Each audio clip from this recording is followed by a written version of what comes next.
Olá, seja bem-vindo ao Matemarketing Podcast. Eu sou a Larissa Balan, eu sou profissional de marketing, consultora de mercado e junto com uma amiga muito especial e uma parceira de negócios, a gente resolveu criar esse canal para nos comunicarmos melhor com você e contar um pouco da nossa história, da nossa paixão pela economia e pelo marketing. Conta aí sobre você, Paula. Olá, eu sou a Paula, sou professora de economia, também gosto muito do marketing, mas não tanto quanto a Larissa. E estamos aqui hoje com uma nova proposta, que é o Matemarketing, que eu tenho certeza que vocês vão adorar. É isso aí! Então vamos lá, dona Paula Ticiane Carneiro, apresentações feitas, né? Vamos contar para esse pessoal na nossa estreia o motivo, né? Por que a gente começou a fazer essa história do Matemarketing. Então, uma coisa que é muito importante contar para vocês, primeiro de tudo, é que assim, eu sou do marketing e acabei me apaixonando pela economia. E eu sou gêmea da Paula, porque a gente é loira, professora, e ela gosta também do marketing. Isso é muito importante da gente contar, concorda? Sim, com certeza. É preciso ter essa sintonia, né, Larissa? Senão não tem como. Gêmeas à parte. Gêmeas à parte. Né? E aí foi quando, em muitas conversas que a gente já teve trocando ideias sobre o marketing, a gente pensou, né? Por que não juntar aí a economia com o marketing, né? Verdade. Tem tudo a ver. Tem tudo a ver. E sabe uma coisa que é legal, antes da gente contar para eles, assim, oficialmente o que é o Matemarketing? Tem muita gente que fala assim, eu não gosto de matemática, então eu vou fazer marketing. Né? Então essa também é um momento aí da história do marketing muito importante pra gente contar para quem tá assistindo pelo YouTube. Sim. Ou para quem tá ouvindo o podcast. Pra desmistificar isso, né? Desmistificar e descomplicar, que é a nossa proposta, né? Com esse curso, a gente tá fazendo um workshop de gestão presencial, agora a gente veio para outros canais.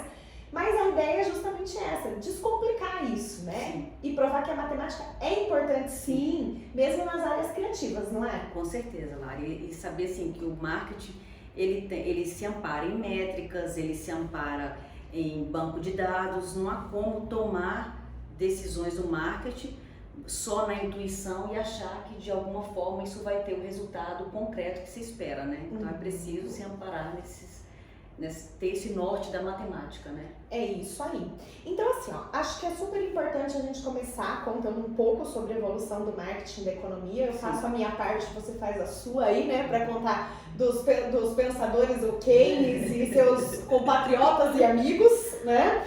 E a gente vai contar um pouco depois, né, na sequência. Então acompanha, gente. É pouco tempo de podcast, mas escuta tudo porque vai ser interessante. Mas olhar para essa visão mesmo de evolução.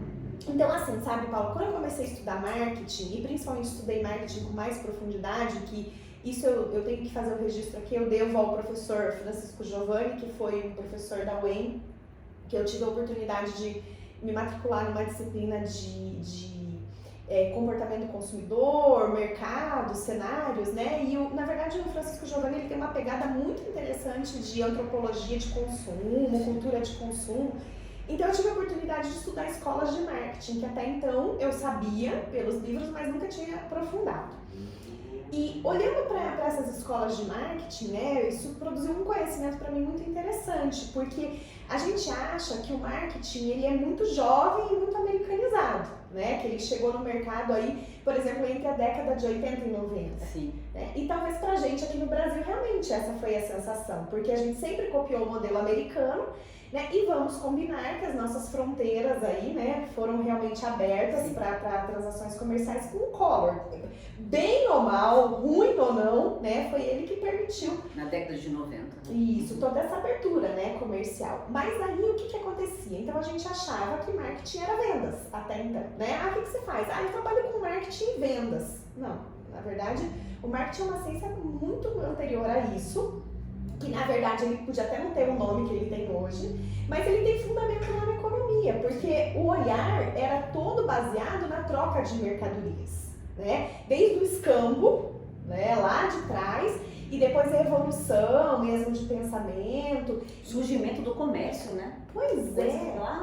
Lá atrás, mercado de Trajano, até são coisas legais para o pessoal pesquisar e quem quer se aprofundar um pouco mais no tema. E a gente via que era assim, assim, realmente, valor monetário e mercadoria. Era isso que pautava o marketing. Então era uma visão puramente econômica, né? Sim. Era uma coisa assim, realmente métrica, indicador financeiro, né? O que eu tenho, quanto vale, qual é a lei da oferta, qual é a lei da demanda e quanto alguém está disposto a pagar, né? Em função do quê? Da escassez, em função da necessidade, mas era pautado em valor da mercadoria. Pronto. Né? E aí isso foi evoluindo com o passar dos anos, principalmente na medida que o comércio vai se desenvolvendo.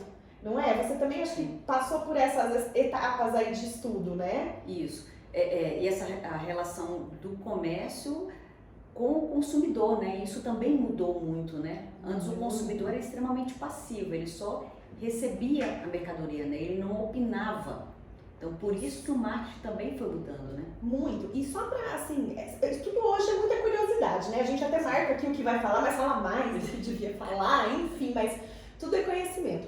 Mas você vê, por exemplo, quando a gente pega a implantação das galerias francesas, né? Que eles fecharam as ruas e passaram, até pela questão da evolução do próprio material de construção, pensa o que foi o vidro no processo do comércio. Quando eles criaram as chapas de vidro e as estruturas metálicas, foi possível, por exemplo, eles fecharem ruas, que é muito parecido com o que a gente tem hoje do conceito de shopping center. Então eles fecharam as galerias, né, as ruas francesas e viraram galerias. Então as pessoas podiam andar com chuva, com sol, com um tempo mais frio, independente disso o comércio acontecia.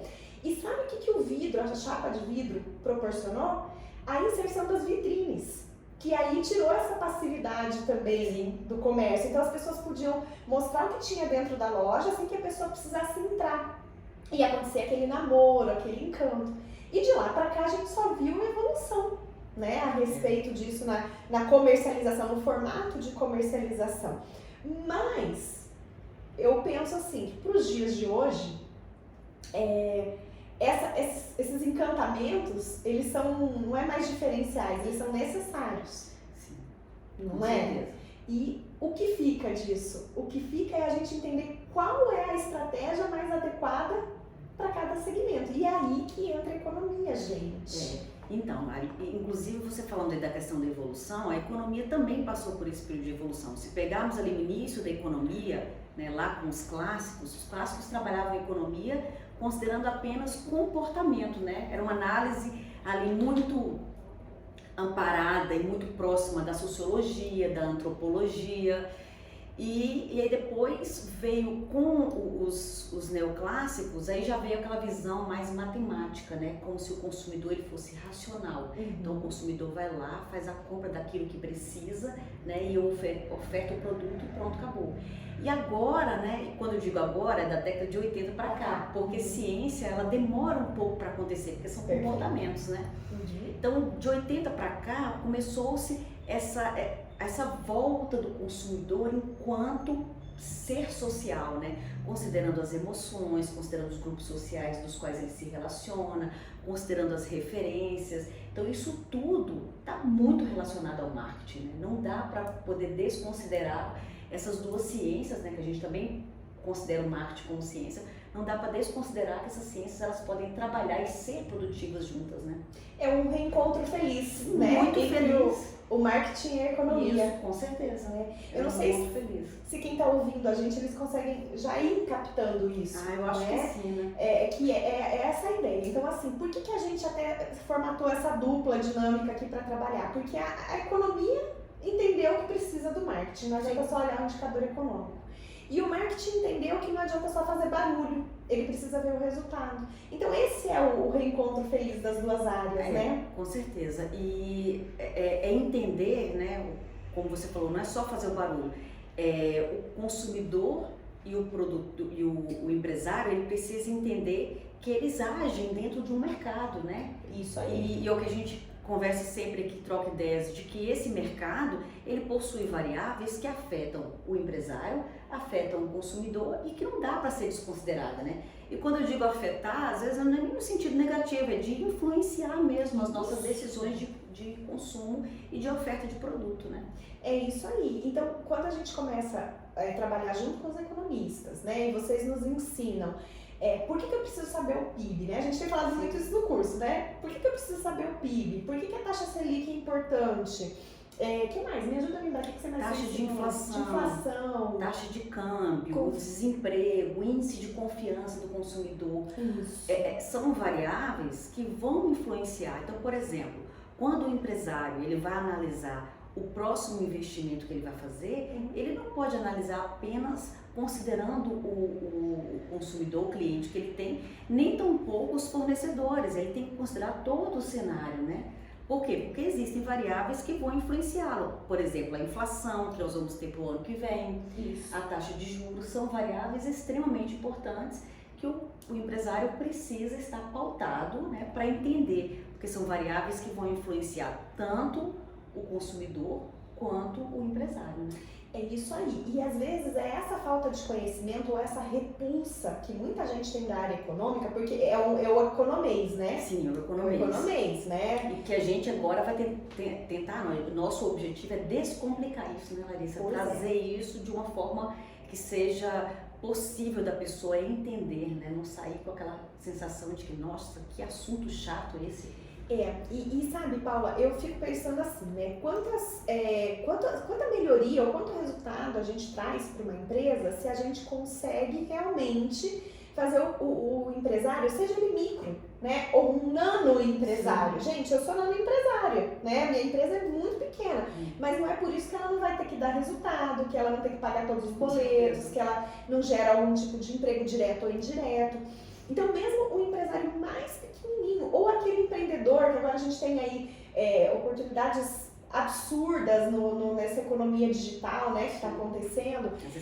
As startups, as instashops, enfim, não é porque ele é pequeno que ele não tem que entender de economia e de cenário. E é importante, Larissa, inclusive, principalmente, para que esse pequeno empresário, esse não empresário, ele responsabilize também o governo por certas decisões. Muitas vezes se veicula nos jornais, nas pesquisas, de que a maioria das empresas morre em menos de 6 meses. E aí imputa no empresário uma responsabilidade que muitas vezes não é dele. Será que o governo também tem feito a parte dele? Ele tem estruturado o mercado de forma que o empresário consiga evoluir de uma forma mais sustentável?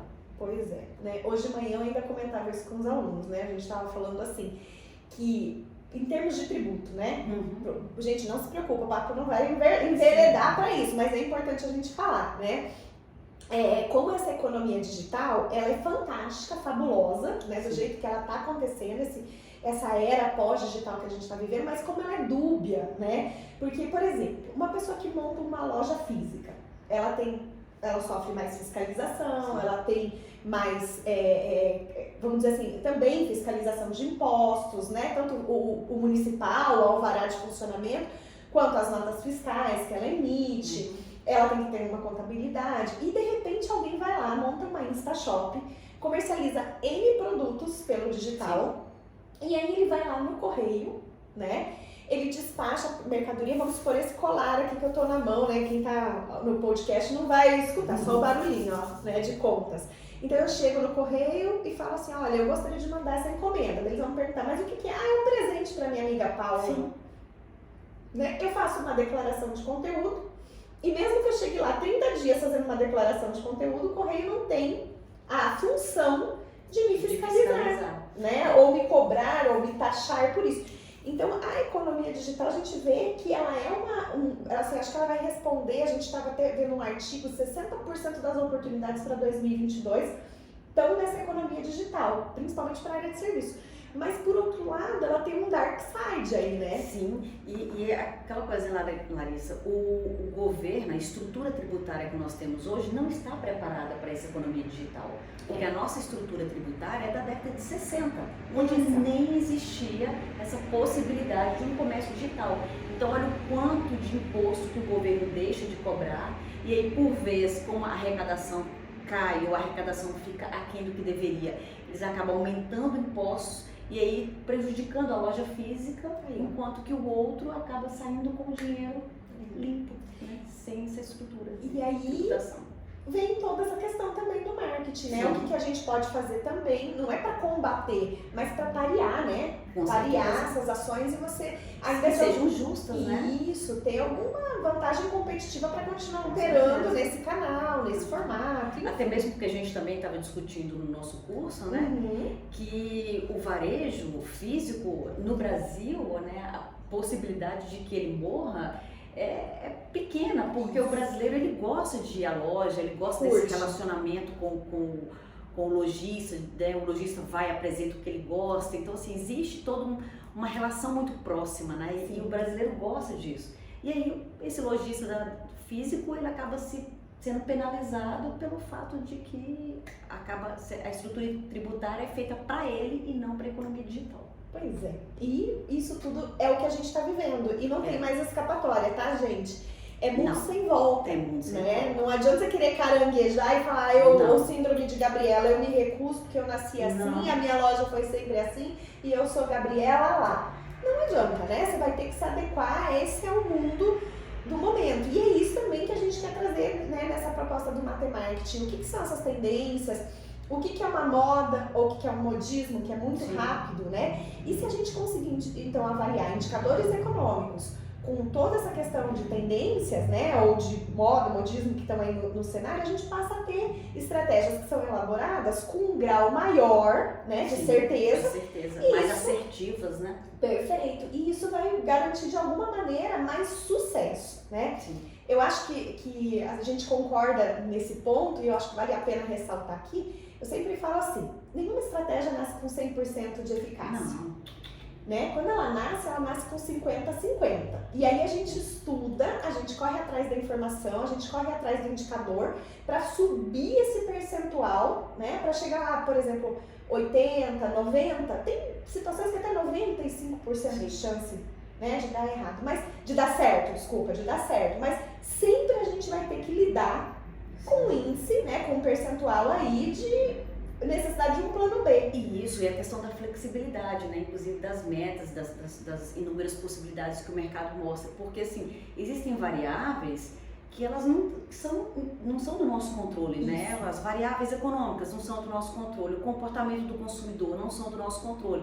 Então, quando a gente elabora uma estratégia olhando para essas variáveis, né, e entendendo o comportamento do cliente, eu consigo ter uma chance bem maior, né?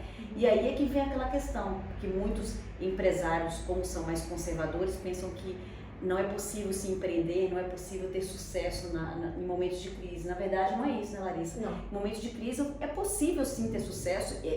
A amostra disso é que muitas empresas prosperaram agora na pandemia, né?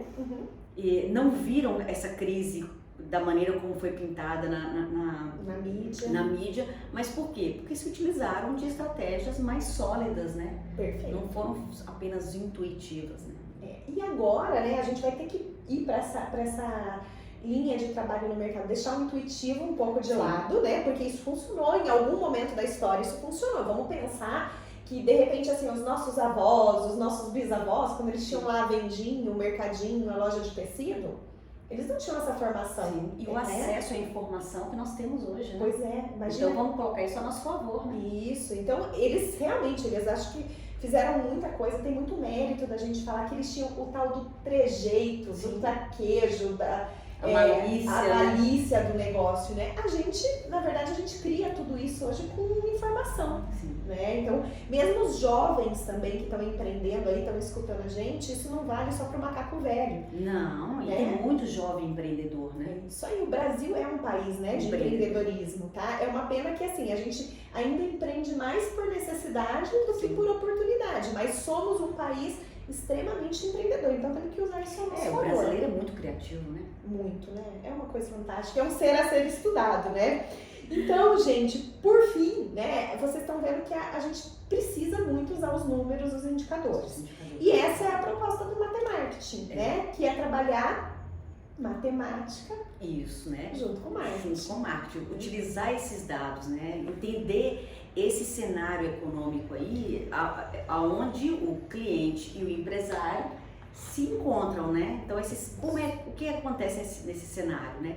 O que essa taxa de desemprego ela me diz quando diz que são 14 milhões de desempregados, né? E aí? Eu preciso me assustar com esses números ou esses números eles realmente podem ser um pouco mais realistas e trazidos assim com um pouco mais de esperança?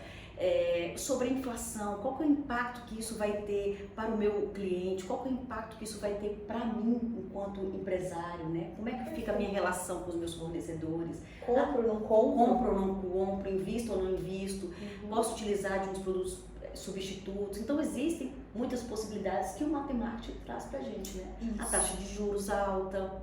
E quando a gente pega todos esses dados, gente, é aí que a gente vai criar as estratégias, Sim. né? A comunicação com o mercado mais assertivo. Por exemplo, se a gente sabe que a inflação está alta, mas tem uma classe que está sofrendo menos com essa inflação, Sim. com essa taxa, o que a gente vai fazer? A gente vai direcionar nossa comunicação para ela, nossos produtos para ela. Poxa, Larissa, mas eu tô num mercado super popular e a gente sabe que as classes mais baixas são as que mais sofrem. Ótimo, vamos ajustar sua compra. Vamos comprar itens com marcas alternativas, itens mais baratos. Sim. Vamos fracionar, que às vezes tem coisas que você só compra em X quantidade, às vezes o fracionamento pode ser uma grande estratégia. Enfim, estão vendo que a gente precisa dessa informação para criar estratégia. Não é eu acho, eu vi alguém fazendo. O móvel que cabe na casa de um não cabe na casa do outro. Sim. Né? E aquela coisa, né, Larissa, entender a primeira coisa quando se fala de inflação e do cliente é você entender para que cliente você atende. Se é um cliente de baixa renda, se é a classe média, se é classe alta, as formas como cada um lida com a inflação é diferente, né? Isso, o comportamento, né? Comportamento. E entender que a inflação, ela não é algo descontrolado, né? A tendência é que para o ano que vem, com a taxa de juros, ela seja controlada. Então, assim, enquanto esse meio tempo está aí difícil com a inflação alta, é utilizar essas alternativas que você falou, né? São substituições de produto, fracionar, tentar alternativas para que você continue mantendo o poder de compra do teu cliente, né? Isso, e cada caso é um caso. Em algum caso a gente está falando de fracionar, a gente está falando de mudar o produto. Em outros casos, às vezes é você mudar a embalagem. Sim. Embalagem às vezes é 50% da venda. Atendimento, não adianta ter embalagem, ter produto, ter preço, se o teu atendimento tá ruim. Então tá vendo, gente, que cada caso é um caso.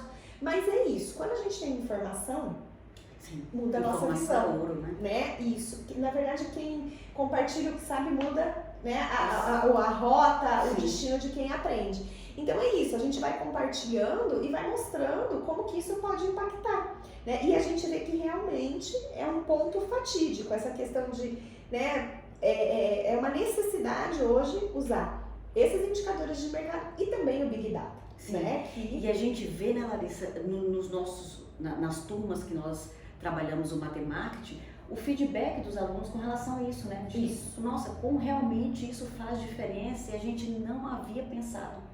Né? Como essas variáveis elas podem ser utilizadas a nosso favor. A nosso favor. E isso são empresários, a gente tem prestador de serviço, Sim. a gente tem empresário de setores diferentes e a gente tem sentido isso como faz diferença, né? A gente teve até uma pessoa que falou assim, olha, eu fiquei 2 anos dentro de uma bolha e quando agora eu vi tudo isso, eu falei, meu Deus, onde que eu tava no mercado? Sim. Mas esse sentimento eu acho que é bem comum para vários empresários, porque todo mundo ficou muito focado na sobrevivência do negócio, e deixou de prestar atenção nesses indicadores que estavam aí, que são preciosos e que vão nortear, inclusive, o nosso 2022. Sim. E entender que a tecnologia, ela traz um movimento mais acelerado, né? Ela vem e ela potencializa essa velocidade, né? Uhum. E aí, tanto que o que era o mercado 3 anos atrás e o que é o mercado hoje, a maneira como o consumidor se relaciona com o consumo, a maneira como nós vamos projetar, se é para 2 meses, 3 meses, se é para 1 ano, nosso longo prazo, médio prazo, curto prazo, tudo mudou, né, Larissa? Tudo mudou. Na teoria, né, quando Sim. a gente olha lá os livros, gente, dependendo dos livros aí que vocês pegarem, não precisa nem ser muito antigo, coisa de 5 anos pra cá, você vai ver que assim, curto prazo 12 meses, médio prazo de 12 a 24, longo prazo acima de 24 até 5 anos, Isso. ou em alguns casos 10 anos, né? Mas eu pergunto, hoje, se você tiver uma empresa que está no segmento da tecnologia, por exemplo, curto prazo para você é um mês. É um mês. Médio prazo é o semestre. E longo prazo é 1 ano, porque em 1 ano pode mudar tanta tecnologia, tanto recurso e surgir novas plataformas, novas formas de pensar, novas necessidades, que se você projetar vamos dizer assim, a longuíssimo prazo a sua empresa, a chance de você perder todo esse planejamento é muito grande. Isso, e uma empresa que às vezes imaginava o seu produto, um produto como carro-chefe, ela vai aumentando ali, expandindo o portfólio dela, né? Isso. Porque não dá para você imaginar que um cenário de 1 ano 365 dias é pouco para o mercado, né? Porque não é mais. Tanto em função da pandemia, como também em função da tecnologia, né? Ela veio para catalisar isso aí, né? Verdade, acho que é uma mudança significativa. Né? E que não tem. Sabe que eu assisti uma palestra do Walter Longo e eu pus até isso em formato de slide, né? Para as aulas, e eu fiz uma live aí com o pessoal da faculdade de Rema, e ele estava falando, né, que esse impacto que a gente teve nesses últimos 24 meses, né, vamos falar assim, de pandemia, do fim do outro ano, mas a vinda da pandemia, o que a gente está vivendo agora, ele falou assim, eu acho que foi mais ou menos proporcional ao que aconteceu com os índios quando os portugueses chegaram aqui, né? Tipo assim, então tá, gente, a gente estava aqui vivendo no nosso modus operandi, no nosso estilo de vida, tudo vai bem, de repente, pum, alguém desembarca na beira da praia, né? E foi isso que aconteceu com a gente e a pandemia, né? Um bichinho desembarcou de avião, de algum lugar aqui e de repente, pum, a vida mudou. Mas, né, Paula? Parou, mudou, né? Isso aí. Eu ia falar agora exatamente essa questão.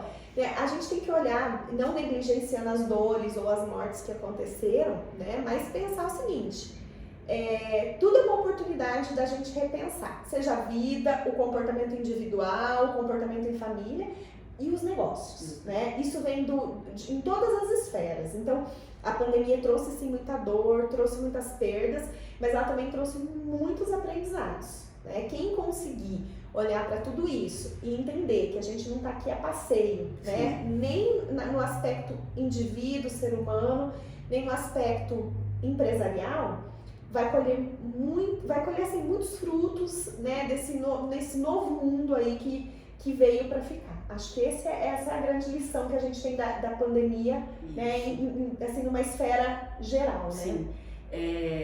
Hoje, todas as estratégias, elas têm que ser pautadas também em propósito, né? Hoje o consumidor, ele pede isso, ele anseia. Se isso já existia antes da pandemia, com o pós-pandemia isso vai ficar muito latente, né? Validou que o consumidor, ele quer propósito, ele quer experiência, ele quer algo que tenha significado, que ele possa participar não só do consumo, mas que aquele consumo seja uma direção para um mundo melhor. É isso que o consumidor quer. É isso. E não adianta só gerar conteúdo, né? Eu vou postar lá que eu apoio a causa tal. Vou pôr no Outubro Rosa minhas redes sociais com a cor rosinha. Não, é o que você faz de verdade para isso. Se você não faz, tudo bem, acha, né? A frase que eu já usei aqui, né? Você não precisa salvar todas as baleias do mundo, você só tem que trocar a água do peixe beta que tá aqui na sua frente. Com certeza. Mas pega um foco e realmente seja verdadeiro na entrega, coerente, no propósito, né? Isso, coerente e pronto. Agora não queira pegar carona, que do mesmo jeito que você pega a carona também te atropelam, né? Porque hoje com as redes sociais e com o mundo digital, se você não tem uma estratégia que ela é coerente, né, com o seu discurso, vira um castelo de cartas, né, Mari? Parece que vem um pequeno sopro e toda a sua empresa vai embora, né? Se você não tem essa preocupação, se o seu discurso não anda de mãos dadas com as suas ações, uma hora o consumidor descobre isso. E aí não tem como, né? Uma vez que você perdeu a confiança do consumidor, já era. É um prejuízo que não há balanço de contábil que resolva. Contábil, econômico ou marketing que resolva, viu, gente? Não tem jeito, né? O consumidor se sente enganado e acabou, né? Acho que esse é o grande ponto, né? A verdade tem que vir acompanhando essas estratégias, essa comunicação com o mercado, né? Bom, a gente tá com 29 minutos. Eu acho que tá um tempinho legal. O que você acha? Né? Bom, pessoal, nós estamos estreando, é o nosso primeiro episódio, né, Paula? Ainda estamos meio café com leite, né? Mas eu espero que a nossa mensagem chegue, né, de uma forma clara para quem vai estar nos ouvindo, né? É isso aí. E entender o propósito do nosso Matemarketing, né, Larissa? Que é realmente contribuir para o mercado, mostrar uma nova lógica aí de inteligência de mercado, para que as pessoas tenham sucesso, né? Me angustia e te angustia, porque a gente já conversou sobre isso, quando a gente vê o empresário que está tendo sucesso, que está vendo que o prejuízo está à porta e às vezes ele assume uma culpa que ele acha que é só dele, né? Que o problema é só da estratégia dele. Quando na verdade existe aí toda uma questão da economia, toda uma questão do governo. Então até é uma maneira de nós conscientizarmos aí o empresário, o consumidor da parcela de responsabilidade que é do governo, que não é nossa, né? É isso aí, eu acho que esse é o nosso propósito, né? Sim. Esclarecer dúvidas e gerar mais embasamento para quem está empreendendo ou para quem já empreendeu, né? Tipo assim, trabalhar de uma maneira mais tranquila, mais serena e mais fundamentada no mercado. E acima de tudo, né, que é algo que a gente discute bastante aqui, que é gerar conteúdo com responsabilidade, né? Isso, perfeito. Para que lá na frente a gente entenda que a gente é responsável pelas orientações que a gente passou para quem ouviu a gente, né? Isso aí. Bom, então, vamos parando por aqui, né? Vamos parando por aqui. Então, assim, ó, gente, a gente quer lançar aqui uma provocação para vocês, né, pro próximo episódio. A gente se programou para fazer isso quinzenalmente, né, Paula? Porque fora tudo isso que a gente inventa para fazer, a gente ainda tá lá na sala de aula, cumprindo nossa carga horária, tem nossa vida, rotina, né, para além do podcast. Para além do podcast, né? Mas a gente queria, assim, ó, alguma participação de vocês, principalmente nas nossas redes sociais, né? Que vai aparecer pro pessoal do YouTube aqui embaixo, né? O David coloca aqui pra gente. E para quem tá ouvindo, né? É o Matemarketing Oficial. É Mate, M-A-T, né? M-K-T Oficial, tá? Matemarketing Oficial. Então vocês vão responder lá pra nós a enquete. O que vocês querem pro próximo episódio? Isso. Vocês querem que a gente fale de inflação? Vocês querem que a gente fale de nudges? Que mais? De taxa de juros. Cenário pro ano que vem. Isso. Uma tendência. Né, o consumidor pós-Covid. Isso. O efeito champanhe, que a gente falou no curso, que o pessoal adorou. Então, assim, vocês podem escolher lá, a gente vai lançar as enquetes, respondam, porque daí a gente tem um tempinho de preparar esse material carinhosamente para vocês, né? E atende pontualmente as dúvidas, né? As dúvidas da galera. É isso aí. E ó, gente, dá uma cancha de galinha pra gente também. Divulga a gente, por favor, encaminha esse podcast. Mostra o nosso conteúdo pro vizinho, pro amigo, nas rodas de família, né? Isso aí, anima a gente aqui pra continuar com esse projeto, tá? Porque ele é feito com muito empenho, com muita vontade e com muita verdade. Né? Isso aí. Então, olha lá, estamos no Instagram, já falamos aqui, o Mate, MKT Oficial, né? Estamos nos canais de podcast, que é o Spotify, muito bem, o Deezer e o Google Podcast. Estamos no YouTube, para quem quer assistir a gente. Estamos no Instagram. Isso. E quem quiser também falar com a gente, pode mandar nos nossos Instagrams, os directs aí, que a gente também responde vocês, tá bom? Galera, foi uma experiência incrível, muito bacana, né? Incrível. Então a gente espera que vocês também gostem, mandem comentários, escrevam. A gente se abastece e se anima, né, no feedback de vocês, tá bom? Paula, eu me despeço aqui. E deixo um beijão pra todo mundo, um bom restinho de semana aí, que foi uma semana curtinha de feriado. Obrigada da parceria, sempre uma alegria. Eu que agradeço e espero vocês aí com o feedback, um bom restinho de semana e até mais. Beijos!